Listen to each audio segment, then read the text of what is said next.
Hello and good morning everyone. My name is Yugal Vijay Bhaisare, lecturer in Mechanical Engineering Department from NIT Polytechnic Nagpur. मैं आप सभी का स्वागत करता हूँ लेक्चर नंबर 32 में जहाँ आज हम पढ़ेंगे टाइप्स ऑफ इवोपरेटर। ये रहे आपके डिपार्टमेंट के विजन और मिशन। प्लीज अपने वीडियो को पॉज कीजिए और इन्हें पढ़ लीजिए। पिछले लेक्चर में हमने पढ़ा था क्लासिफिकेशन ऑफ एक्सपांशन डिवाइसेस। आज हम लोग पढ़ने वाले हैं क्लासिफिकेशन ऑफ इवोपरेटर। ये रहे आपके प्रोग्राम आउटकम्स जो कि अचीव हो गए। So the function of evaporator, evaporator का काम क्या होता है? Evaporator is a component of refrigerant system in which liquid refrigerant is vaporized at low pressure by absorbing heat to produce refrigerating effect। मतलब क्या करेगा? इवोपरेटर जो है लो प्रेशर का जो लिक्विड रेफ्रिजरेंट रहेगा उसको वो हीट एब्जॉर्ब करेगा और रिफ्रिजरेटिंग इफेक्ट आपको बना के देगा।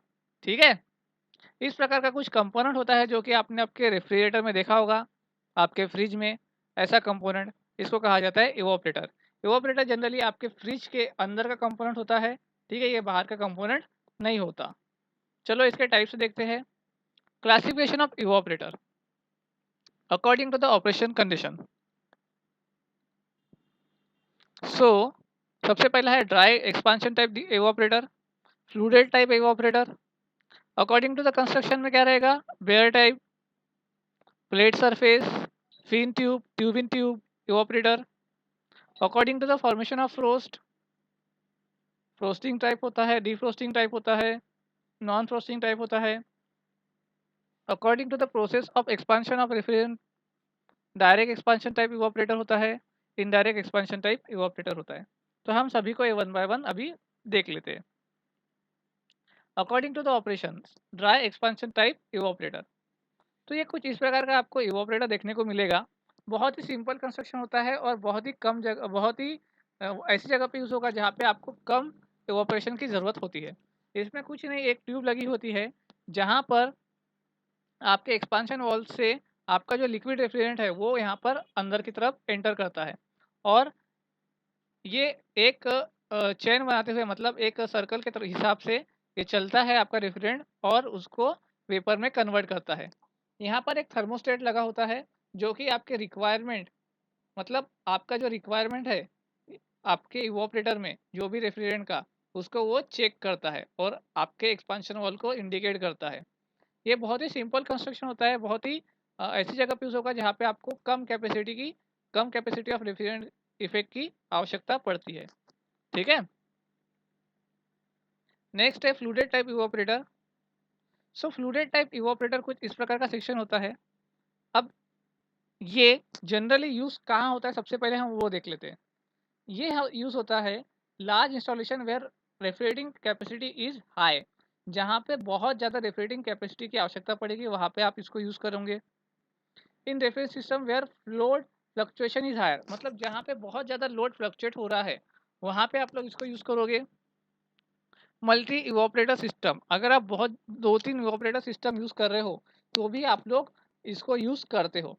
अब देखो इसमें होता क्या है जनरली।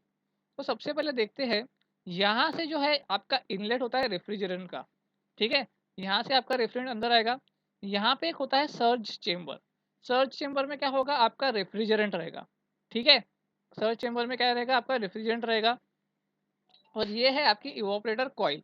इवोपरेटर कॉइल आपका पूरी तरीके से रेफ्रिजरेंट से भरा हुआ होता है। ठीक है, 100% टाइम।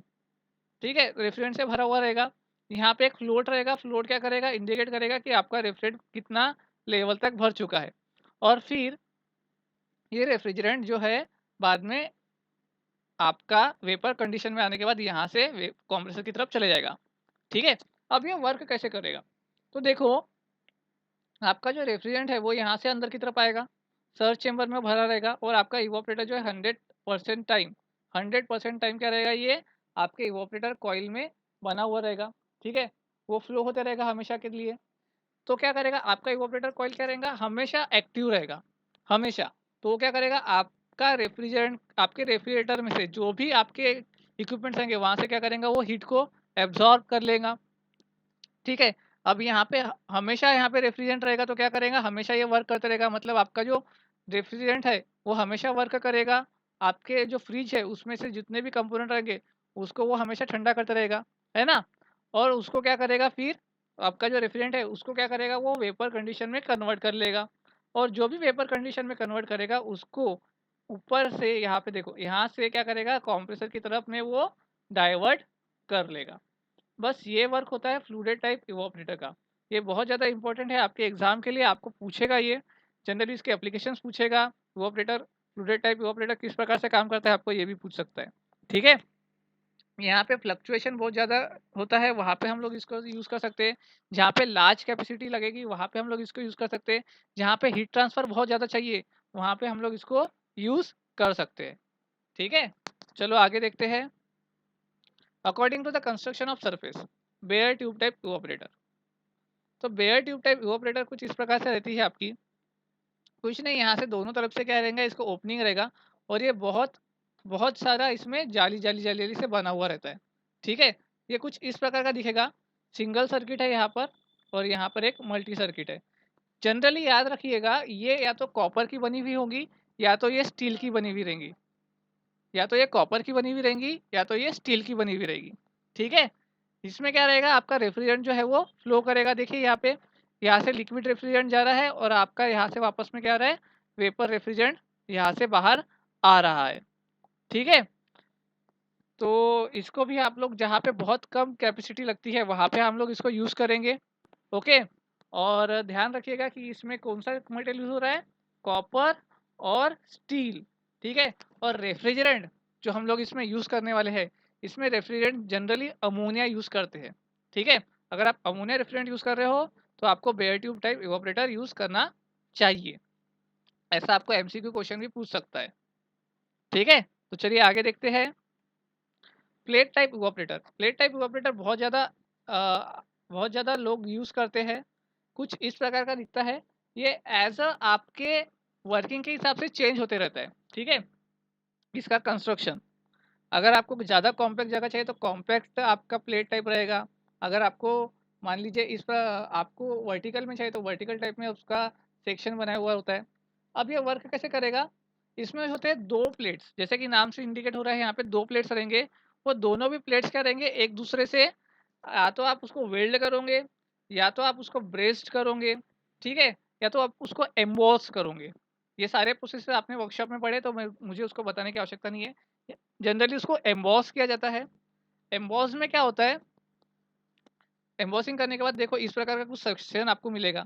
यहाँ पे देखो ये जो वेवी टाइप शेप है ये क्या है, आपकी फ्रंट प्लेट। और यहाँ से क्या होगा, आपका रेफ्रिजरेंट जो है यहाँ से फ्लो होगा। ठीक है, तो इसके वजह से क्या होगा, उसमें मैक्सिमम हीट ट्रांसफर वहाँ पे डेवलप होगा।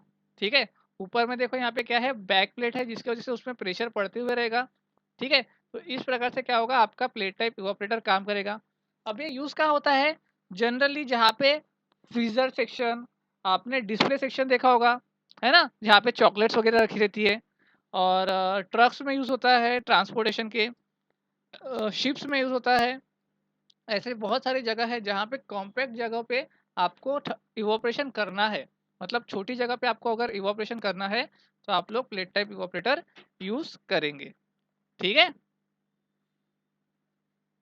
Fin type evaporator. अब नाम से ही आप लोगों ने सोच लिया होगा फिन टाइप इवोपरेटर कैसा होगा, कुछ इस प्रकार का। तो यहाँ पे क्या होता है, फिन लगे होते हैं। फिन्स क्या होते हैं, देखो, अगर आप एयर के माध्यम से आप इवोपरेशन कर रहे हो, ठीक है, या फिर मैं इसको जनरली ऐसा आसानी लैंग्वेज में सिखाता हूँ कि अगर आप लोगों को हीट ट्रांसफ़र बढ़ाना है, किसी भी चीज़ का हीट ट्रांसफ़र बढ़ाना है, तो आपको क्या करना पड़ेगा, उसका सरफेस एरिया बढ़ाना पड़ेगा। क्योंकि हीट ट्रांसफ़र जो है सीधा-सीधा डायरेक्टली प्रोपोर्शनल किससे होता है, आपके सरफेस एरिया से। ठीक है, लेकिन अगर आपने सरफेस एरिया बहुत ज़्यादा बढ़ा दिया, तो कॉस्ट भी बढ़ जाएगा। इसीलिए क्या करते हैं हम लोग, उसको फिन्स लगाते हैं। ठीक है, ताकि उसका सरफेस एरिया भी बढ़ जाए और उसका कॉस्ट भी कम लगे, है ना? तो यहाँ पे क्या होता है, एयर टाइप कूलिंग जो हो रही है आपकी, एयर से जो इवापोरेशन हो रहा है आपका, इसमें क्या किया, देखो बहुत सारे मैंने क्या किया, यहाँ पे फिन्स लगा दिया। आप लोगों ने ऐसा इवापोरेटर बहुत जगह पे देखा होगा। ठीक है, सो जहाँ पे भी आपको maximum rate of heat transfer चाहिए by the increasing of surface area and by the use of air cooling medium, so हम लोग क्या करेंगे, फिन टाइप इवापोरेटर यूज करेंगे। ठीक है, ये रहा पिक्टोरियल व्यू। यहाँ पे देखिए आपका रेफ्रिजरेंट यहाँ पे अंदर की तरफ फ्लो हो रहा है और यहाँ पे देखिए बाहर, यहाँ से वो बाहर निकलेगा। और ये जो लगा हुआ है यहाँ पे, ये क्या है, ये पूरे के पूरे फिन्स है। ठीक है, तो नेक्स्ट देखते हैं tube in tube evaporator. Tube in tube evaporator भी बहुत ज़्यादा इंपॉर्टेंट होता है। यहाँ ये जनरली ज़्यादा हाई कैपेसिटी का जो रेफ्रिजरेंट रहेगा, हाई कैपेसिटी के लिए हम लोग इसको यूज़ करते हैं। अब ये कैसे वर्क करता है, तो देखो डायग्राम से ही आपको समझ में आ रहा है कि एक ट्यूब रहेगा, एक ट्यूब के अंदर ही दूसरा ट्यूब भी यूज़ करेंगे हम लोग। ठीक है, अब जो पहला ट्यूब है यहाँ से हम लोग क्या करेंगे, यहाँ पे रेफ्रिजरेंट भेजेंगे, यहाँ से क्या करेंगे हम लोग, रेफ्रिजरेंट को फ्लो करेंगे। और दूसरा जो ट्यूब रहेगा वहाँ से हम लोग लिक्विड को कोई भी फ्लो करेंगे। मान लीजिए आपका वाटर हो गया, ठीक है, ठंडा, आपका जो ठंडा ठंडा जो चीज़ रहेगा उसको हम लोग उसमें भेजेंगे। ठीक है, अब ये हम लोग काउंटर फ्लो में वर्क करेंगे। काउंटर फ्लो में कैसे, यहाँ से लिक्विड जाएगा, यहाँ से आपका रेफ्रिजरेंट आएगा, तो क्या होगा, ये जो रेफ्रिजरेंट रहेगा ये यहाँ से फ्लो होगा, यहाँ से पूरा फ्लो होगा, और यहाँ से आपका लिक्विड फ्लो होगा। तो दोनों भी क्या करेंगे, एक दूसरे से हीट एक्सचेंज करेंगे। दोनों भी क्या करेंगे, एक दूसरे से हीट क्या करेंगे, एक्सचेंज कर लेंगे। और आपका जो यहाँ से जो लिक्विड निकलेगा वो क्या निकलेगा, कूल लिक्विड निकलेगा, जो उसकी हीटिंग, उसकी थोड़ी सी हीटिंग हो जाएगी, है ना। और यहाँ से आपका रेफ्रिजरेंट बाहर निकलेगा। बस इतना सा वर्क होता है ट्यूब इन ट्यूब इवापोरेटर का। ठीक है, इसको जनरली कहाँ पे यूज़ करते हैं, आपके आपके जो पेट्रोलियम सेक्शन होता है, जहाँ पे पेट्रोल को स्टोर करते हैं, डीजल को स्टोर करते हैं, वहाँ पे हम लोग ट्यूब इन ट्यूब इवापोरेटर का यूज़ किया जाता है। या फिर आप लोग की जो वाइन शॉप होती है, तो वाइन शॉप में भी ट्यूब इन ट्यूब इवापोरेटर का यूज़ किया जाता है। ठीक है, सो आई होप सभी को ये समझ में आ गया होगा कि इवापोरेटर के कौन से टाइप्स है और कहाँ कहाँ पे हम लोग इसको यूज़ करते हैं। So the unit outcomes achieved, हमने देखा क्लासिफिकेशन ऑफ इवापोरेटर, आज हमने इवापोरेटर के कुछ टाइप्स देखे। सो ये रहे आपके प्रोग्राम आउटकम्स अचीव्ड। क्वेश्चन किस प्रकार से पूछेगा, list the types of evaporator, तो हम लोग उसके टाइप्स बता सकते हैं। Explain the needs sketch working of fin type evaporator, तो आप लोग इसको एक्सप्लेन कर सकते हो। फ्लूइडेड टाइप इवापोरेटर, तो फ्लूइडेड टाइप इवापोरेटर मैंने आपको बताया वो क्या रहता है, आप उसको भी बता सकते हो, उसके एप्लीकेशन बता सकते हो। State the functions of evaporator and explain any one of the evaporator, तो आप फंक्शन बताइए इवापोरेटर का क्या रहता है। क्या रहता है, रेफ्रिजरेटिंग इफेक्ट तैयार करना। ठीक है, और उसका कोई भी एक टाइप का आप एक्सप्लेनेशन दे देना। Differentiate between flooded type and dry type expansion devices. So that's all from today's lecture, thank you. मिलते हैं अगले लेक्चर में कुछ और टाइप्स के साथ इवापोरेटर के। तब तक के लिए कीप लर्निंग, हैप्पी लर्निंग।